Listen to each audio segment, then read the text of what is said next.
Capítulo 48. De lo que sucedió a Don Quijote con doña Rodríguez, la dueña de la duquesa, con otros acontecimientos dignos de escritura y de memoria eterna. Además estaba mohíno y melancólico el malferido Don Quijote, vendado el rostro y señalado, no por la mano de Dios, sino por las uñas de un gato, desdichas anejas a la andante caballería. 6 días estuvo sin salir en público, en una noche de las cuales, estando despierto y desvelado, pensando en sus desgracias y en el perseguimiento de Altisidora, sintió que con una llave abrían la puerta de su aposento, y luego imaginó que la enamorada doncella venía para sobresaltar su honestidad y ponerle en condición de faltar a la fe que guardar debía su señora Dulcinea del Toboso. «No», dijo creyendo a su imaginación, y esto con voz que pudiera ser oída. «no ha de ser parte la mayor hermosura de la tierra para que yo deje de adorar la que tengo grabada y estampada en la mitad de mi corazón y en lo más escondido de mis entrañas. Ora estés, señora mía, transformada en cebolluda labradora, ora en ninfa del dorado Tajo, tejiendo telas de oro y sirgo compuestas, ora te tenga Merlín o Montesinos, donde ellos quisieren, que a donde quiera eres mía y a donde quiera he sido yo y he de ser tuyo». El acabar estas razones y el abrir de la puerta fue todo uno. Púsose en pie sobre la cama, envuelto de arriba abajo en una colcha de raso amarillo, una galocha en la cabeza y el rostro y los bigotes vendados. El rostro por los arruños, los bigotes porque no se le desmayasen ni cayesen, en el cual traje parecía la más extraordinaria fantasma que se pudiera pensar. Clavó los ojos en la puerta, y cuando esperaba ver entrar por ella a la rendida y lastimada Altisidora, vio entrar a una reverendísima dueña con unas tocas blancas repulgadas y luengas, tanto que la cubrían y enmantaban desde los pies a la cabeza.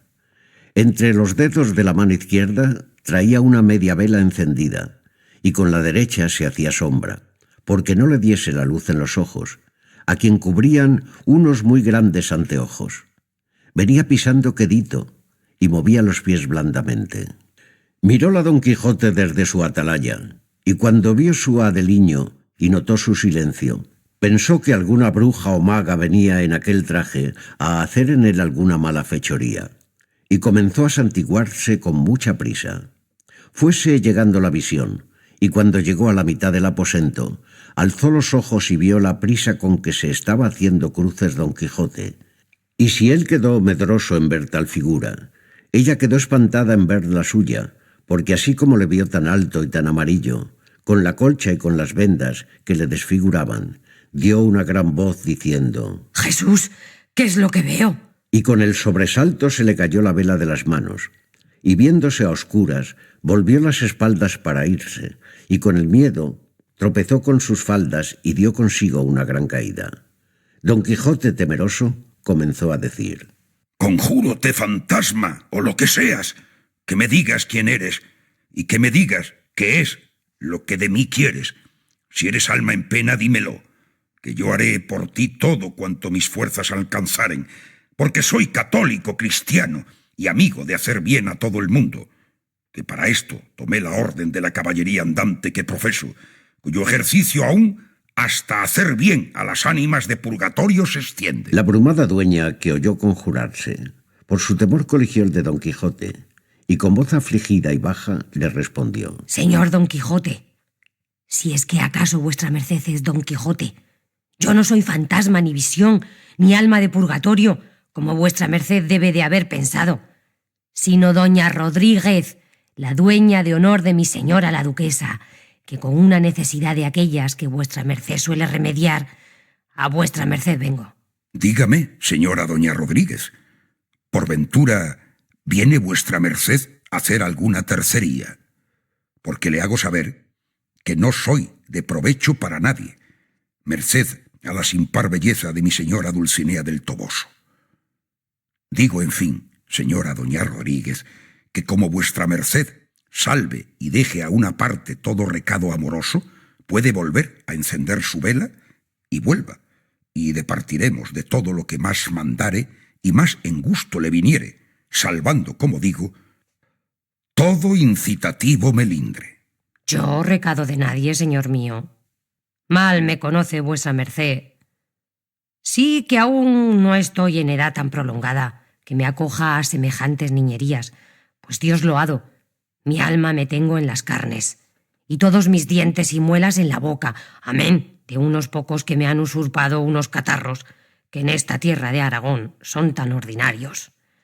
Pero espéreme vuestra merced un poco. Saldré a encender mi vela y volveré en un instante a contar mis cuitas, como a remediador de todas las del mundo. Y sin esperar respuestas se salió del aposento, donde quedó don Quijote sosegado y pensativo esperándola. Pero luego le sobrevinieron 1000 pensamientos acerca de aquella nueva aventura, y parecíale ser mal hecho y peor pensado ponerse en peligro de romper a su señora la fe prometida, y decíase a sí mismo: ¿Quién sabe si el diablo, que es sutil y mañoso, querrá engañarme ahora con una dueña, lo que no ha podido con emperatrices, reinas, duquesas, marquesas ni condesas? Que yo he oído decir muchas veces, y a muchos discretos, que si él puede, antes os la dará Roma que Aguileña. Y quién sabe si esta soledad, esta ocasión y este silencio despertará mis deseos que duermen y harán que al cabo de mis años venga a caer donde nunca he tropezado. Y en casos semejantes, mejor es huir que esperar la batalla. Pero yo no debo de estar en mi juicio, pues tales disparates digo y pienso que no es posible que una dueña toquiblanca, larga y anteojuna, pueda mover ni levantar pensamiento lascivo en el más desalmado pecho del mundo. Por ventura, ¿hay dueña en la tierra que tenga buenas carnes? Por ventura, ¿hay dueña en el orbe que deje de ser impertinente, fruncida y melindrosa? Afuera, pues, caterva dueñesca, inútil para ningún humano regalo. Oh, cuán bien hacía aquella señora de quien se dice que tenía 2 dueñas de bulto con sus anteojos y almohadillas al cabo de su estrado, como que estaban labrando, y tanto le servían para la autoridad de la sala aquellas estatuas como las dueñas verdaderas. Y diciendo esto se arrojó del lecho con intención de cerrar la puerta y no dejar entrar a la señora Rodríguez. Mas cuando la llegó a cerrar, ya la señora Rodríguez volvía, encendida una vela de cera blanca, y cuando ella vio a don Quijote de más cerca, envuelto en la colcha, con las vendas, galocha o becoquín, temió de nuevo, y retirándose atrás como 2 pasos, dijo: ¿Estamos seguras, señor caballero? Porque no tengo a muy honesta señal haberse vuesa merced levantado de su lecho. Eso mismo es bien que yo pregunte, señora. Y así, pregunto si estaré yo seguro de ser acometido y forzado. ¿De quién o a quién pedís, señor caballero, esa seguridad? A vos, y de vos la pido, porque ni yo soy de mármol, ni vos de bronce, ni ahora son las 10 del día, sino medianoche, y aún un poco más, según imagino, y en una estancia más cerrada y secreta que lo debió de ser la cueva donde el traidor y atrevido Eneas gozó a la hermosa y piadosa Dido.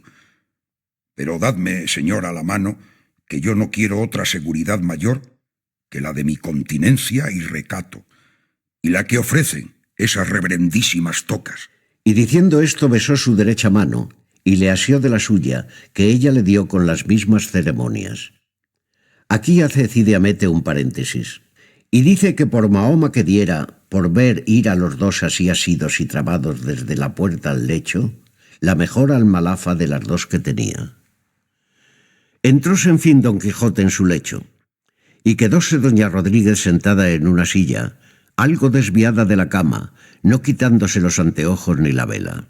Don Quijote se acurrucó y se cubrió todo, no dejando más del rostro descubierto, y habiéndose los 2 sosegado, el primero que rompió el silencio fue don Quijote, diciendo: ¿Puede vuesa merced ahora, mi señora doña Rodríguez, descoserse y desbuchar todo aquello que tiene dentro de su cuitado corazón y lastimadas entrañas, que será de mí escuchada con castos oídos y socorrida con piadosas obras. Así lo creo yo, que de la gentil y agradable presencia de vuestra merced no se podía esperar sino tan cristiana respuesta.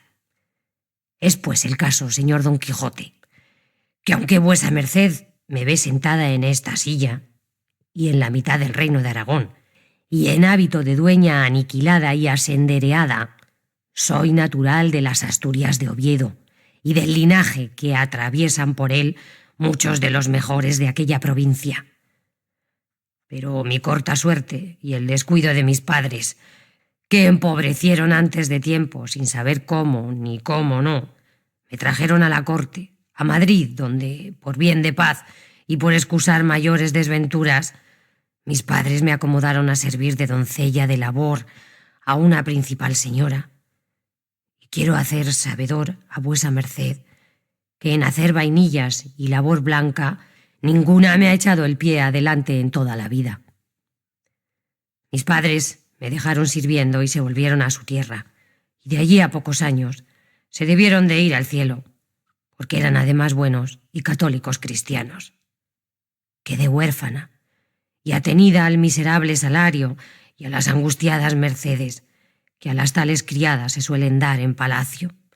Y en este tiempo, sin que diese yo ocasión a ello, se enamoró de mí un escudero de casa, hombre ya en días, barbudo y apersonado, y sobre todo, hidalgo como el rey, porque era montañés.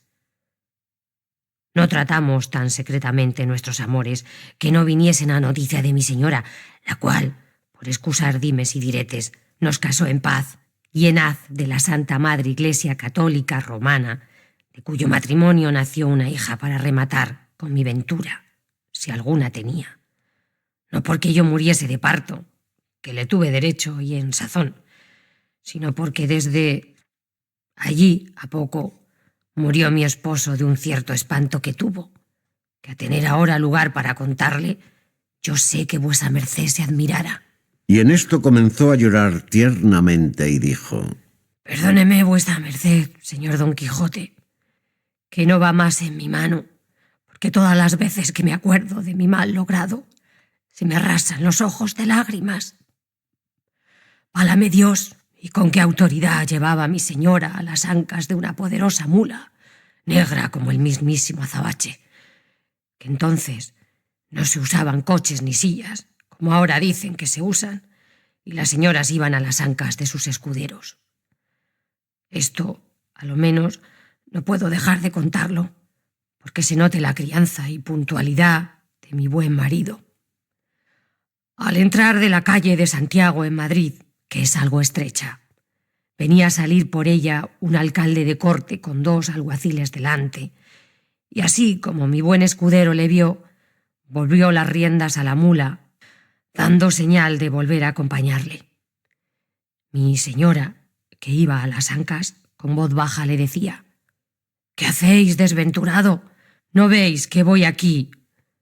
El alcalde, de comedido, detuvo la rienda del caballo y díjole: Seguid, señor, vuestro camino, que yo soy el que debo acompañar a mi señora doña Casilda, que así era el nombre de mi ama.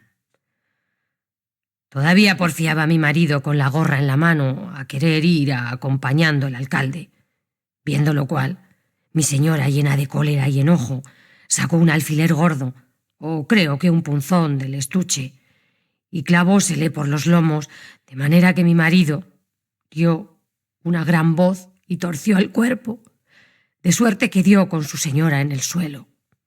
Acudieron 2 lacayos suyos a levantarla, y lo mismo hizo el alcalde y los alguaciles. Alborotóse la puerta de Guadalajara, digo, la gente baldía que en ella estaba. Vínose a pie mi ama, y mi marido acudió en casa de un barbero diciendo que llevaba pasadas de parte a parte las entrañas. Divulgóse la cortesía de mi esposo tanto que los muchachos le corrían por las calles, y por esto, y porque él era algún tanto corto de vista, mi señora la duquesa le despidió, de cuyo pesar sin duda alguna tengo para mí que se le causó el mal de la muerte. Quedé yo viuda y desamparada, y con hija a cuestas, que iba creciendo en hermosura como la espuma de la mar. Finalmente, como yo tuviese fama de gran labrandera, mi señora la duquesa, que estaba recién casada con el duque mi señor, quiso traerme consigo a este reino de Aragón, y a mi hija, ni más ni menos, a donde yendo días y viniendo días, creció mi hija, y con ella todo el donaire del mundo. Canta como una calandria, danza como el pensamiento, baila como una perdida, y lee y escribe como un maestro de escuela, y cuenta como un avariento. De su limpieza no digo nada, que el agua que corre no es más limpia, y debe de tener ahora, si mal no me acuerdo, 16 años, 5 meses y 3 días, uno más o menos. En resolución, de esta mi muchacha se enamoró un hijo de un labrador riquísimo que está en una aldea del duque mi señor, no muy lejos de aquí. En efecto, no sé cómo ni cómo no, ellos se juntaron y debajo de la palabra de ser su esposo, burló a mi hija. Y no se la quiere cumplir, y aunque el duque mi señor lo sabe, porque yo me he quejado a él, no una, sino muchas veces, y pedido le mande que el tal labrador se case con mi hija, hace orejas de mercader y apenas quiere oírme. Y es la causa que como el padre del burlador es tan rico y le presta dineros y le sale por fiador de sus trampas por momentos, no le quiere descontentar ni dar pesadumbre en ningún modo. Querría, pues, señor mío, que vuesa merced tomase a cargo el deshacer este agravio, o ya por ruegos, o ya por armas, pues según todo el mundo dice, vuesa merced nació en él para deshacerlos y para enderezar los tuertos y amparar los miserables. Y póngasele a vuesa merced por delante la orfandad de mi hija, su gentileza, su mocedad, con todas las buenas partes que he dicho que tiene, que en Dios y en mi conciencia, que de cuantas doncellas tiene mi señora, que no hay ninguna que llegue a la suela de su zapato, y que una que llaman Altisidora, que es la que tienen por más desenvuelta y gallarda, puesta en comparación de mi hija, no la llega con 2 leguas. Pues que quiero que sepa vuesa merced, señor mío, que no es todo oro lo que reluce, porque esta Altisidorilla tiene más de presunción que de hermosura, y más de desenvuelta que de recogida. Además, que no está muy sana, que tiene un cierto aliento cansado, que no hay sufrir el estar junto a ella un momento. Y aún mi señora la duquesa... Quiero callar, que se suele decir que las paredes tienen oídos. ¿Qué tiene mi señora la duquesa, por vida mía, señora doña Rodríguez? Con ese conjuro no puedo dejar de responder a lo que se me pregunta con toda verdad. Ve vuesa merced, señor Don Quijote, la hermosura de mi señora la duquesa, aquella tez de rostro que no parece sino de una espada acicalada y tersa, aquellas 2 mejillas de leche y de carmín, que en la una tiene el sol y en la otra la luna, y aquella gallardía con que va pisando y aun despreciando el suelo, que no parece sino que va derramando salud donde pasa. Pues sepa vuesa merced que lo puede agradecer primero a Dios y luego a 2 fuentes que tiene en las 2 piernas, por donde se desagua todo el mal humor de quien dicen los médicos que está llena. ¡Santa María! ¿Y es posible que mi señora la duquesa tenga tales desaguaderos? No lo creyera si me lo dijeran frailes descalzos, pero pues la señora doña Rodríguez lo dice, debe de ser así. Pero tales fuentes y en tales lugares no deben de emanar humor, sino ámbar líquido. Verdaderamente que ahora acabo de creer que esto de hacerse fuentes debe de ser cosa importante para la salud. Apenas acabó Don Quijote de decir esta razón, cuando con un gran golpe abrieron las puertas del aposento y del sobresalto del golpe se le cayó a doña Rodríguez la vela de la mano, y quedó la estancia como boca de lobo, como suele decirse. Luego sintió la pobre dueña que la asían de la garganta con 2 manos, tan fuertemente que no la dejaban gañir, y que otra persona, con mucha presteza, sin hablar palabra, le alzaba las faldas, y con una, al parecer chinela, le comenzó a dar tantos azotes que era una compasión. Y aunque don Quijote se la tenía, no se meneaba del lecho, y no sabía qué podía ser aquello, y estábase quedo y callando, y aun temiendo no viniese por él la tanda y tunda azotesca. Y no fue vano su temor, porque en dejando molida a la dueña, la cual no osaba quejarse, los callados verdugos acudieron a don Quijote, y desenvolviéndole de la sábana y de la colcha, le pellizcaron tan a menudo y tan reciamente que no pudo dejar de defenderse a puñadas, y todo esto en silencio admirable. Duró la batalla casi media hora. Saliéronse las fantasmas, recogió doña Rodríguez sus faldas, y gimiendo su desgracia, se salió por la puerta afuera, sin decir palabra a don Quijote, el cual, doloroso y pellizcado, confuso y pensativo, se quedó solo, donde le dejaremos deseoso de saber quién había sido el perverso encantador que tal le había puesto. Pero ello se dirá a su tiempo, porque Sancho Panza nos llama y el buen concierto de la historia lo pide.